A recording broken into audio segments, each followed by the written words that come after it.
રાધનપુર નગરપાલિકાની ચૂંટણીને લઈને વોર્ડ નંબર 3 ની અંદર ભારતીય જનતા પાર્ટીની મીટિંગ યોજાઈ। રાધનપુર નગરપાલિકાની ચૂંટણીને લઈને ભારતીય જનતા પાર્ટીની વોર્ડ નંબર 3 ની પેનલને વિજય બનાવવા મીટિંગ યોજાઈ, જેની અંદર મોટી સંખ્યામાં લોકો ઉપસ્થિત રહી વોર્ડ નંબર 3 ના ભારતીય જનતા પાર્ટીના 4 ઉમેદવારોને પેનલ વિજય બનાવવાની ખાતરી આપવામાં આવી। આ પ્રસંગે મોટી સંખ્યામાં 3 નંબર વોર્ડના મતદારો ઉપસ્થિત રહ્યા। આ પ્રસંગે રાધનપુરના ધારાસભ્ય લવિંગજી સોલંકી અને ડોક્ટર દેવજીભાઈ પટેલ, પ્રકાશભાઈ દક્ષિણી અને દેવી પૂજક સમાજના અગ્રણીઓ ઉપસ્થિત રહ્યા હતા।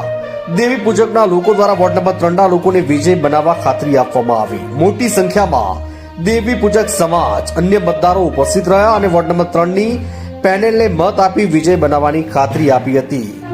રિપોર્ટર નાથાલાલ ઠાકોર, રાધનપુર, પાટણ। પ્રશ્નો હોય, ગટરના પ્રશ્નો હોય, રસ્તાના પ્રશ્નો હોય, લાઇટના પ્રશ્નો હોય, એ અમે સોલ્યુશન લઈ આપશું। તો તમે બધા, હું શ્રીરામની જય બોલાવું, બે હાથ ઊંચા કરીને જય બોલા। વોર્ડ નંબર 3 ની દેવી પૂજક સમાજની મિટિંગમાં ઉપસ્થિત આપણા લોકણ હોય, રજીસ્ટ્રેશનનું હોય, દબાઈને 4 ઉમેદવારને આપણા વિસ્તારમાંથી જંગી બહુમતીથી જીતાડીને મૂકવાના છે। બધાને મૂકવા છે ને?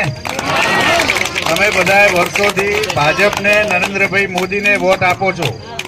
આ ભાજપની ઓળખાણ એ તમારા સમાજ થકી છે, તો આપણા સમાજની વિશેષ ફરજ છે। પાણી મીઠું અમે આપશું। ગટરની વાત હોય, રોડ રસ્તાની વાત હોય કે નરસે દળની વાત હોય, આ બધા કામ ચાલુ છે। અમારા વડીલોને, ભાઈઓને, યુવાનોને ખબર છે।